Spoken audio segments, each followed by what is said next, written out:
evening and welcome. I am Amarachi Ubani. Tonight, President Muhammadu Buhari to make appeal to global community on the war against Boko Haram.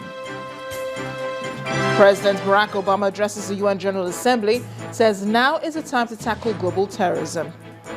People's Democratic Party queries presidency over alleged failure to attend a humanitarian session of the 70th UN General Assembly. And federal government orders a thorough audit of pilgrims involved in this year's Hajj.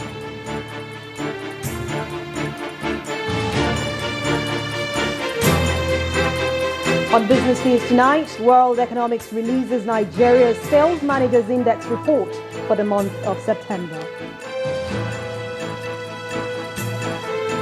And on sports news tonight, Sepp Blatter vows to stay on as FIFA president despite criminal proceedings against him.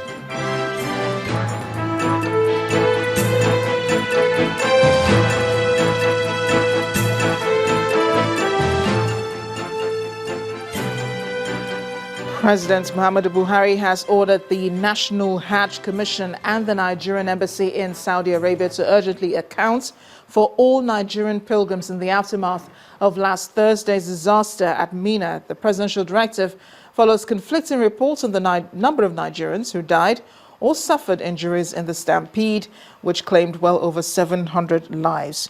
President Buhari is concerned the days after the unfortunate incident, some Nigerian families are still grappling with painful uncertainty over the fate of their relatives who traveled to Saudi Arabia for this year's Hajj.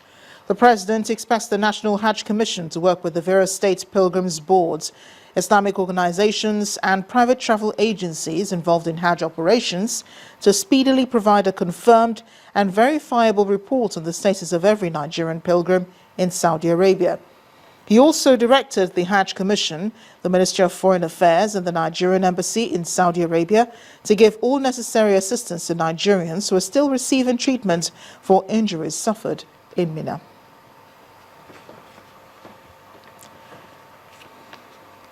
The upper house of the National Assembly will be resuming from its 6-week break tomorrow. This is contained in a statement by the chairman, Senate Ad Hoc Committee on Media and Publicity, Senator Dino Melaye, who says the upper chamber will resume in its 6-week break next week. He says the Senate will commence legislative activities and is set to welcome communication from President Muhammadu Buhari. Now, according to Senator Melaye, there will be no stormy sessions in the Senate on resumption, contrary to rumors being peddled by a section of the media. He also says the leadership of the upper chamber and the senators are at peace and are focused on working together for the progress of the nation. The Independent National Electoral Commission has reaffirmed its claim that the Rivers State governorship election that held on April 11th was conducted in a peaceful atmosphere. At the resumed hearing of the petition filed by the All Progressives Congress and its governorship candidates, Dr. Dakuku Peter's side, INEC produced 8 witnesses to debunk evidence provided by the Nigerian army. The electoral umpire accused the Nigerian army authorities of giving false evidence before the justice in a bid to discredit the outcome of the exercise. In defense of the governorship election conducted by the Independent National Electoral Commission in Rivers State, the commission called 8 witnesses who denounced claims by some soldiers that the governorship poll in the state was marred by widespread violence. The INEC witnesses, who were all presiding officers that conducted the election, took turns and told the tribunal that election was peaceful, successful and devoid of any form of violence. And this was confirmed by the lawyer of the electoral body. Now we have witnesses who were actually there, who conducted the election, who signed the polling unit results, who collated the results and all that, showing clearly that contrary to the earlier statements that they were there, they conducted the elections and everything proceeded in a very peaceful manner. Lawyers to Governor Wike and the People's Democratic Party equally affirmed the testimony of the 8 witnesses. Now the respondents have started. This is INEC witnesses today, and the story is changing. You can see that it's no longer the story of violence, no election in Rivers State. What you're hearing in the court now is the petitioners trying to pick holes in the results at the conduct of the election. We are very happy that their testimonies were very straightforward and they confirmed that elections actually took place.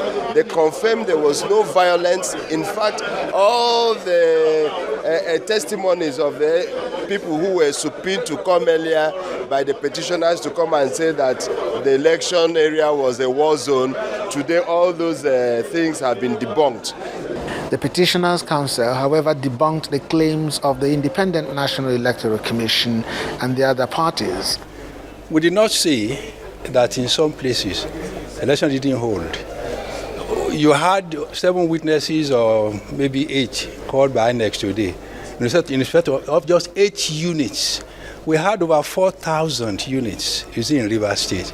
So if they called evidence in respect of 8 units only, obviously you cannot from that conclude that, there was no violence. Further hearing of the petition continues as the Independent National Electoral Commission promises to produce more witnesses. Meanwhile, the National Working Committee of the All Progressives Congress has cancelled the controversial Bayelsa State primaries, in which former Governor Pt.1 Silva emerged a flag bearer, and then fixed Tuesday, the 29th, for fresh primaries to be conducted.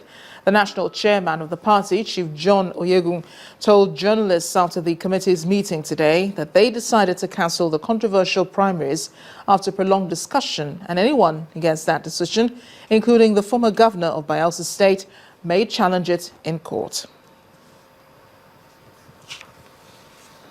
A High Court sitting in Port Harcourt, the River State capital, today sentenced Police Inspector Samuel Timothy to death by hanging after finding him guilty of murder.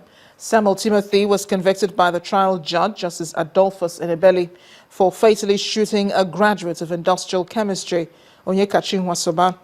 The victim, who was into production and distribution of sachet water, was said to have been branded a robbery suspect by the policeman on the fateful day after he had gone to distribute his products to his customers. It was gathered that the convict, who led the police patrol team, pursued him to the front of his house and shot him dead after he had shouted that he was not a robber. Delivering his judgment, Justice Enebeli, in a 3-hour verdict, said the convict, who had been standing trial since 2010 alongside Corporal Moses, demonstrated acts of inhumanity. Meanwhile, the Lagos State Judiciary today held a Thanksgiving service to kickstart the 2015-2016 legal year.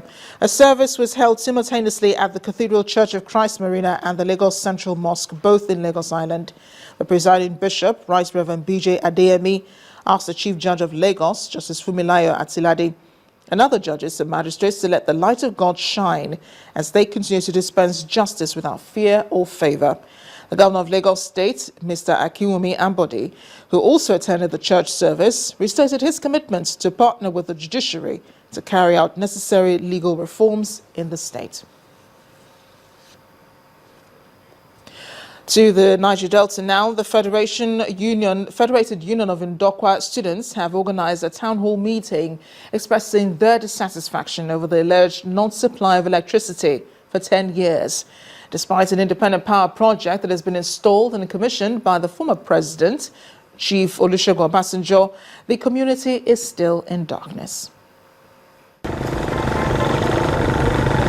This gathering, mainly of youths in Ndokwa community of Delta State, is against the about 10 years of darkness in the area. The students, most especially, are not comfortable with the blackout after equipment for integrated power project was installed and commissioned by the former president, General Olusegun Obasanjo.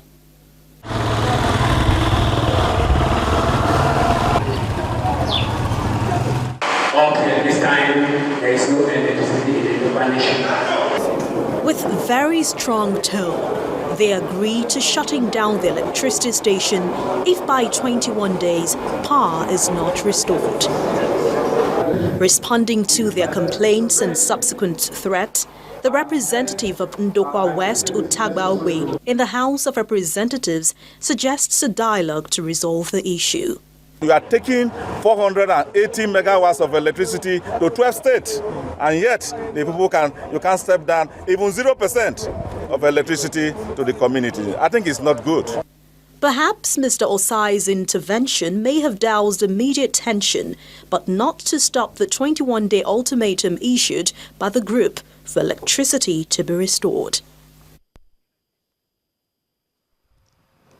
In part two, after the break, President Buhari orders audits of pilgrims involved in this year's pilgrimage to Mecca.